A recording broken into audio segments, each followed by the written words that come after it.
ये पर्टिकुलरली जो 2-3 मुद्दे हैं हमारे, पर्टिकुलरली जो डिस्प्लेस कम्युनिटी आया है, आपको पता अनफॉर्चुनेट 90 में हमें अपना जो मातृभूमि छोड़ के आगे आना पड़ा, जम्मू, दिल्ली और बाकी पार्ट्स इंडिया के जाना पड़ा, तो बिकॉज लॉ एंड ऑर्डर हमारे फेवर में नहीं था और वहाँ के हालात भी ऐसे थे। तो आज का जो मुद्दा है ये बड़ा सीरियस मसला है। ये हमारे जो विस्थापित लोग हैं, एक्सटेंडेड फैमिली है, ये इतने सालों से 33-34 सालों से फाइट बैक कर रहे हैं कि भाई इनका मसला कुछ इस 2-3 इम्पोर्टेंट इश्यूज है। उससे पहले सबसे पहले मेरा ये दायित्व बनता है कि मैं श्री मनोज सिन्हा जो हमारे ऑनरेबल LG है यहाँ के, उनका अपने समाज की तरफ से इन सब जो हमारे निवासी हैं कश्मीर के, आजकल मोस्टली जम्मू में हैं, उनकी तरफ से तहे दिल से शुक्रिया करना चाहता हूं कि जो उन्होंने लैंडमार्क डिसीजन लिए हैं हमारी कम्युनिटी के लिए, जो पिछले 33 साल से किसी ने नहीं ले सका, ना किसी में इतना दम था। जो सरकारें सेंटर में थी उन्होंने भी कोई ऐसा फैसला नहीं लिया जिससे डायरेक्ट जो है, जो हमारे फैमिली के लोग हैं तकलीफ में हैं, उनको उस तकलीफ को हल किया जाए। तो उसमें सबसे पहले जो कश्मीर में ये बहुत बड़ी बात है, जो हमारे रिलीजियस प्लेसेस थी, देखो किसी भी कौम का अगर उसकी फेथ ही ना हो तो वो कौम कहाँ की। तो हमारी फेथ जो है, जो हमारे रिलीजियस एंशिएंट रिलीजियस प्लेसेस हैं, उनको जो रिबिल्ड कर रहे हैं, रेनोवेशन कर रहे हैं और उसको एक पुरानी जो उसमें पूजा अर्चना होनी है उस लायक बना रहे हैं। दूसरा जो है वो एक लैंडमार्क, गवर्नमेंट ऑफ इंडिया का भी मैं शुक्रिया करता हूँ श्री नरेंद्र मोदी जी का, जिन्होंने ये वहाँ से इस कदम में हमने आगे चले। और उसके बाद दूसरा, अभी रिसेंटली आपको पता होगा 7 फरवरी को LG साहब ने बहुत बड़ा एक जो पिछले 34-35 साल में नहीं हुआ, जट्टी टाउनशिप जो है हमारी मिनी टाउनशिप को बोलते हैं, जो 4,500 तकरीबन फैमिलीज हैं वहाँ, उनके लिए 7 करोड़ रुपए का एक फाउंडेशन स्टोन फुटबॉल का स्पोर्ट्स एक्टिविटी का रखा। 2 दिन पहले शुरू, जब LG साहब आए हैं तब से ही हमने वहाँ मल्टी स्पोर्ट्स का एक्टिविटी शुरू की, जो अगेन 33 साल से नहीं था।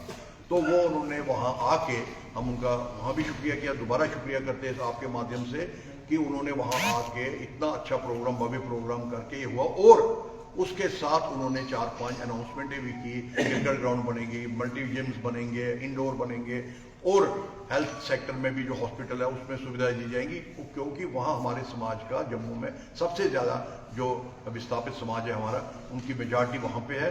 और सबसे ज़्यादा जो है प्रॉब्लमेटिक, जो वहाँ की डे टू डे प्रॉब्लम्स बहुत सी है, तो वो उसके लिए भी हम उनका आभारी हैं।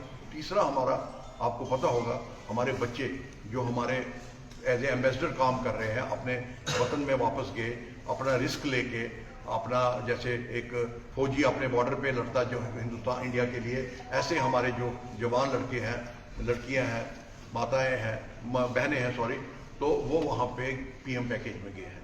तो उनके अभी एक स्टेगनेशन थी कि क्लर्क ने क्लर्क ही रिटायर होना है, तो वे भी गवर्नर साहब ने एक लैंडमार्क डिसीजन किया कि उनको उस कैडर में डाला कि उनकी भी प्रमोशन हो जब उनका ड्यू टाइम हो, तो और भी उनके लिए जो क्वार्टर बनाए, बाकी फैसिलिटी बनाए। पहले के मुकाबले बहुत ही कुछ हुआ जब से ये हमारे LG आए। अब हमारा जो मसला है में हमारे 2 दिन मसले, उससे पहले मैं आपको एक थोड़ा सा इसी प्रेस कॉन्फ्रेंस में ये भी लोगों को जाए, हम सब समाज के लोगों को, चाहे वो जम्मू का हमारा हिंदू भाई है, चाहे वो कश्मीर का है, चाहे वो दिल्ली का है, जहाँ कहीं भी रहता है, इस दफा सप्तऋषि कैलेंडर का 551 साल है। सप्तऋषि कैलेंडर दुनिया का सबसे पुराना कैलेंडर है, कश्मीर का कैलेंडर है। विक्रमी आपको पता है 280 है, इंग्लिश है 2024। सप्तऋषि 5100 अप्रैल को होगा।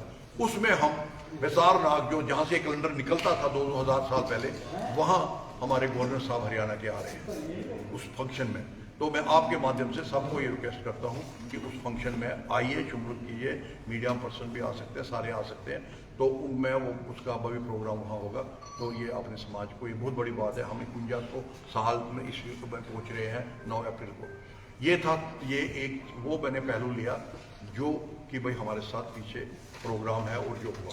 अब जो मेन इम्पॉर्टेंट है 3 इश्यूज हैं हमारे में, ज़्यादा नहीं है। और जो मुझे पता है ये एलजी साहब भी कर सकते हैं और कोई नहीं कर सकता उसमें, या जो इस वक्त हमारी टीम है एलजी साहब की, चाहे वो स्पोर्ट्स की है, चाहे एडमिनिस्ट्रेशन की है, चीफ सेक्रेटरी हमारे नेक आदमी है, इसी तरह जो बाकी ड्यूकॉम जम्मू है, ड्यूकॉम कश्मीर है, सब अच्छे लोग हैं, एक टीम बहुत अच्छी है। सिर्फ हमारा यहाँ से प्रेस कॉन्फ्रेंस करने का ये है कि सब एडमिनिस्ट्रेशन के कमिश्नर सेक्रेटरी जितने भी कंसर्न हैं उनको पता लगे भाई हमारी ये प्रॉब्लम जो है पेंडिंग है, इसको ज़रा कैसे हम इसको ऊपर तक लाके लॉजिकल कंक्लूजन तक पहुँचा सके। तो इसमें सबसे पहले मैं ये प्रॉब्लम हमारी कि देखो हमारे साथ वहाँ आपको पता है यहाँ अनफॉर्चुनेटली कभी कोई यहाँ जम्मू में हादसा होता है, एक बंदे की जख्म लगता है या कुछ होता है, छुरी लगती है, तो उसमें एक FIR लगती है। हमारे साथ जो जेनोसाइड हुआ आज तक उसका कोई FIR नहीं लगा, आज तक कोई उसकी 33 सालों में कुछ नहीं हुआ। हम चाहते हैं this the right time, centre में भी अच्छा माहौल है, स्टेट इधर भी है, यूपी में भी अच्छा माहौल है। हम चाहते हैं चीफ सेक्रेटरी एलजी साहब इस पे वो करें और हमारा जो है एक गवर्नमेंट ऑफ इंडिया से सुप्रीम कोर्ट का रिटायर्ड जज को एक अपॉइंट करके इसमें एक सिट बनाए और इसकी इंक्वायरी हुई भाई ये क्या हादसा हो, मतलब क्या क्यों हुआ हमारे साथ, ये कौन पॉलिटिकल पार्टी जो उस वक्त डिस्पेंसेशन में थी उनका क्या रोल रहा हमको निकालने में, वहां से पॉजिटिव रहा या नेगेटिव रहा, उसकी एक इंक्वायरी जरूर होनी चाहिए।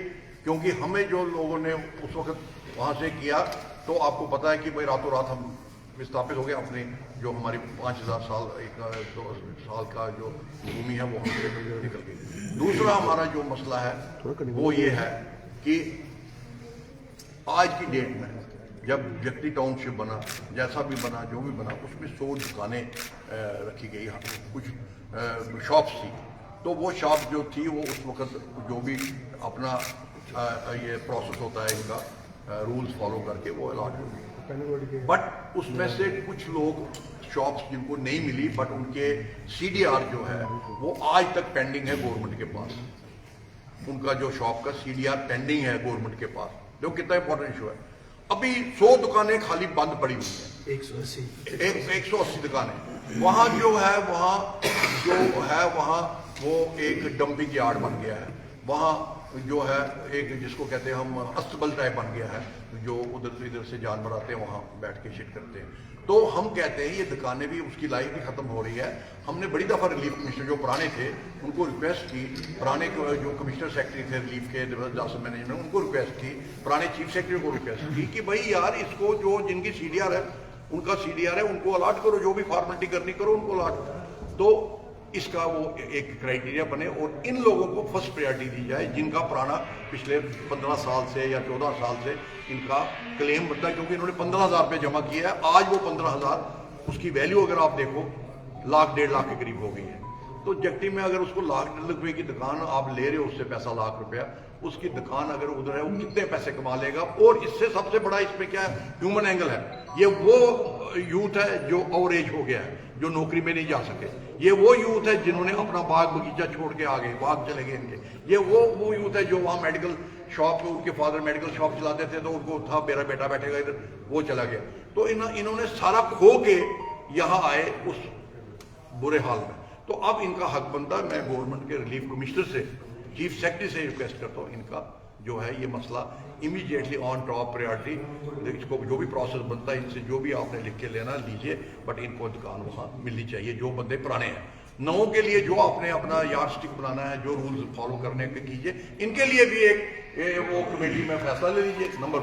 नंबर 2 सबसे बड़ी चीज़ है कि भाई अब आपको पता है जब माइग्रेशन हुई उस वक्त राशन कार्ड बना। अब एक फैमिली में 3 बच्चे थे, एक चला गया दिल्ली, एक चला गया बम्बई, उन्होंने किया अपना नौकरी की, किसी ने इंजीनियरिंग चला गया, उधर ही रह गया। तो इसलिए वो जो राशन रजिस्ट्रेशन थी उस पर बड़ी टाइम टू टाइम वेरिएशन आ गई। अब अगर आज की डेट में कहूँगा मैं एक को, भाई तेरा बच्चा तो बाहर है, तू तो उधर इधर 3 थे, अब तो 2 है, वो है लाइट है, अब मुझे रिकवरी करो। मैं कहता हूँ उससे समाज में खलबली मचेगी।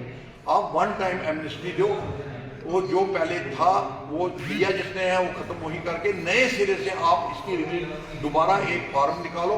जो आज के मौके के हिसाब के जिसके राशन में अगर 2 है, किसी में 3 है, जो उसके पास जम्मू में है या जिन जो उस पर पलते हैं उनको उनका फार्म चेंज करके एक डाटा बैंक रखो जो आगे भी काम आएगा। और जो पिछले जैसे हम बिजली में एमनेस्टी देते हैं, बाकी चीज़ों में देते हैं, तो इसमें इस केस में भी पीछे में एमनेस्टी दो।